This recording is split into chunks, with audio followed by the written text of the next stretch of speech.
I give Vivek Ramaswamy a B+, I would say. Maybe an A-, but probably a B+. And the reason why I say B+, well, no question he was better than DeSantis. And the reason why is because he started to distinguish himself. And I really appreciated it. And again, my Monday video is going to be largely focused on the moments that Vivek Ramaswamy had in this debate, because in my opinion, he's the one that won it. But again, he didn't do anything drastic enough, and he didn't attack Trump enough. And I know a lot of people have said this. I've heard it from like Ben Shapiro, a lot of the Daily Wire hosts, even Steven Crowder, that Vivek Ramaswamy is somehow running for VP. I don't believe it. And the reason why, and I think those people haven't seen this video, but he's been asked point blank if he will accept a VP spot from Donald Trump, and he straight up said no. And not only did he say no, but he said, I don't work well, as a right-hand man. I got to be the man in charge. And that just doesn't strike me as someone who's going to change his mind on that subject. Like, if he was thinking of maybe VP if he doesn't win, he would have just said something like, oh, well, I'm running for president right now. I'm not talking about vice president. That's a very easy out. You've heard it said by other politicians many times. So I don't buy that Vivek Ramaswamy is running for VP. Perhaps he's pushing his time off to 2028, like I believe Ron DeSantis is. But I don't understand why he didn't do something more drastic in this to set himself apart from Trump. I do want to talk about our second sponsor for this podcast, Smart Labels. Smart Labels is a new way to organize all those crazy bins that you have in your house. It's a product that me and my wife love so much, especially as we come into the Thanksgiving and Christmas season and you're trying to put away those Halloween decorations, get out some of those new fall decorations and even Christmas decorations. Here's how Smart Labels works. So first, you go on qrsmartlabels.com, you buy some Smart Labels, very affordable. You then download the Smart Labels app. It's free to download. You can then use your Smart Labels and put them on the containers that you want. So say you have a container of Christmas decorations, you can then put the Smart Label on that decoration, and using the app, you can scan your Smart Label, make a name for this bin, a photo of where that bin goes, a location. You can even type in like it's in the basement. And then you can type in every single item that you put in that container. That way, that later when you're trying to find where that is next year, you can literally search Christmas lights and it will tell you the exact location. You have a picture of it and you'll know exactly what the QR code looks like. They're all kind of color coded. That way, you're not having to spend hours and hours sifting through bins looking for that one special item. He started off, this is why he deserves a B+ though. He was by far the most intelligent person up there.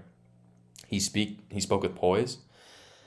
He started off the debate, like his first opening statements, by attacking Ronna McDaniel, the chairwoman of the Republican Party, and NBC News. And it was pretty dope. Like I was watching with a big group of friends, and when he said that, we were all like, we all like gasped, and because it was like out of nowhere, and it was a really awesome moment. It was very premeditated, but it was sweet. Like everyone knew it was premeditated. But it was really good, and we need more of that. That's why Trump was so popular, because he would say things like that, and people would be like, oh my gosh, like, did he really just say that? And Vivek is starting to do that as well, but it's not enough, especially when you're running against someone else who is like the epitome of doing that. It's not enough to distinguish yourself.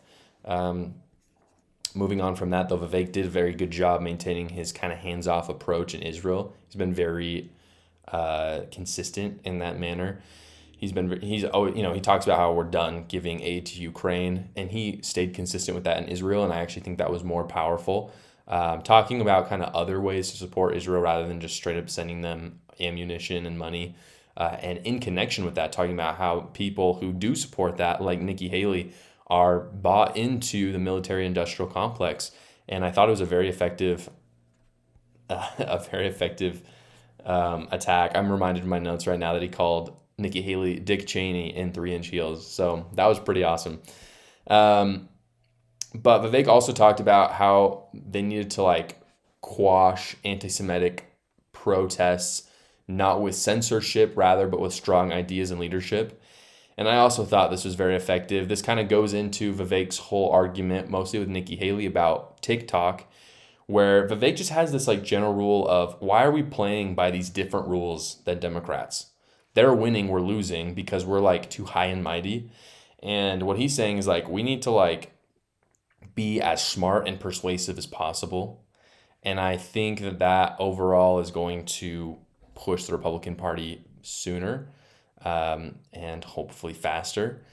And so I'm personally hoping that Vivek Ramaswamy can somehow integrate himself into Republican leadership. If he could replace like Ronna McDaniel, for instance, I just think that would be fantastic. And the reason why I say that is just because I think he has this vision for the Republican Party to be winner. And what that takes, it may take concessions in certain ways, but at least we're going to be winning rather than just like losing and being these stupid political absolutists like we have been in the past. And that was largely what he was criticizing Ronna McDaniel at the beginning of the debate. Vivek Ramaswamy also called out Ukraine in really stark, like intense terms. He said Ukraine versus Russia is not good and evil, which I think is really important for people to understand. Like it's really brutal, but most people think that this is like a war of good versus evil, whereas Ukraine was never really looked at this amazing democratic nation until the war started. And there's large parts of Ukraine that speak Russian and are part of the Russian culture. And so I think he brought that to a lot of people's attention that night of the debate, but I don't know if it is a message where independents are going to get on board. And so I think ultimately that would hurt him if he won the primary, which I don't believe he will. But overall, Vivek he had a dope answer on abortion. He quoted Clarence Thomas, which was awesome. Basically, Clarence Thomas gives this like fantastic analogy, and Vivek reiterated it, which is like if you have a pregnant person, and and this pregnant lady is walking down the road, and a guy comes up and beats her, and ends up killing the baby in the process. There's not a single person on earth that would not hold that man responsible for that action. And he quoted that, and it just shows how intellectually capable he is compared to the other candidates. And it was a really fantastic moment in the debate. He was just really on it today. Of course, there's the famous moment that I'll be including on my video on Monday, where Vivek, in his closing statements, tells Democrats that he's like, I know you're not running Joe Biden, so just put him forward so we can actually debate.